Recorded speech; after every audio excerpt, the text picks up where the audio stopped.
crise alimentaire, le premier réflexe, c'est d'envoyer l'aide alimentaire des pays développés. Mais en vérité, cette aide alimentaire peut être très perverse pour l'économie locale. Parce que tout simplement, quand vous amenez des produits alimentaires de l'étranger, vous déstructurez le marché local.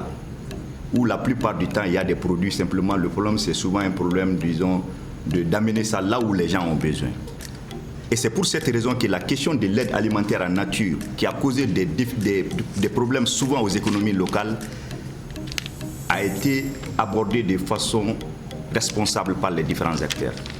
C'est pour cela qu'il a été mis en place un code de bonne conduite, c'est-à-dire une façon de faire responsable qui fait que oui, on fait en sorte que les gens ne meurent pas de faim quand il y a des problèmes climatiques ou autres, mais on fait en sorte que les paysans ne perdent pas qui travaillent durement dans les pays ne perdent pas leurs moyens d'existence, que l'économie nationale locale ne soit pas perturbée et que surtout les pays en question puissent développer leur propre capacité à faire face de façon structurelle aux crises alimentaires.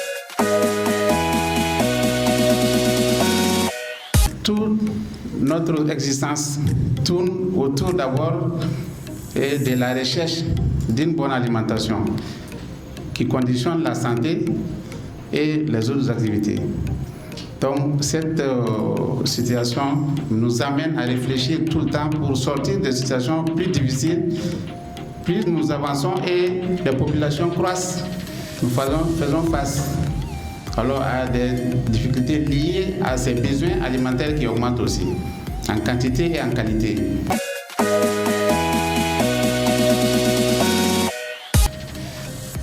La charte révisée a été rebaptisée Charte pour la prévention et la gestion des crises alimentaires. Elle s'attaque aux causes structurelles des crises alimentaires. Elle couvre tous les 17 pays de la région du Sahel et de l'Afrique de l'Ouest et intègre de nouveaux acteurs tels que les ONG et le secteur privé. La Charte pour la prévention et la gestion des crises alimentaires est un code de bonne conduite qui décline les responsabilités et engagements des acteurs impliqués dans la prévention et la gestion des crises alimentaires.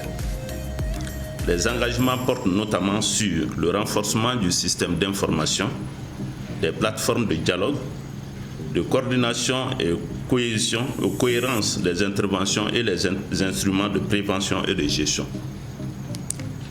Mesdames et messieurs, les deux premières évaluations de la charte PREGEC ont révélé sa faible connaissance par les parties prenantes censées l'appliquer. Et cette situation se traduit par les réponses peu efficaces aux crises alimentaires et nutritionnelles.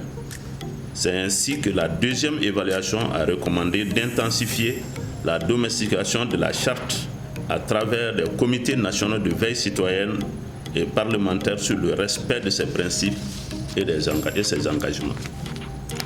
L'objectif du présent atelier est de renforcer la connaissance des organisations paysannes, des organisations de la société civile, du secteur privé et des parlementaires sur les principes et engagements de la charte PREGEC et les indicateurs de suivi et de mettre en place un comité national de veille citoyenne et parlementaire sur l'application de la charte PREGEC au Mali, y compris ses axes prioritaires d'intervention ainsi que les rôles et responsabilités de ses membres.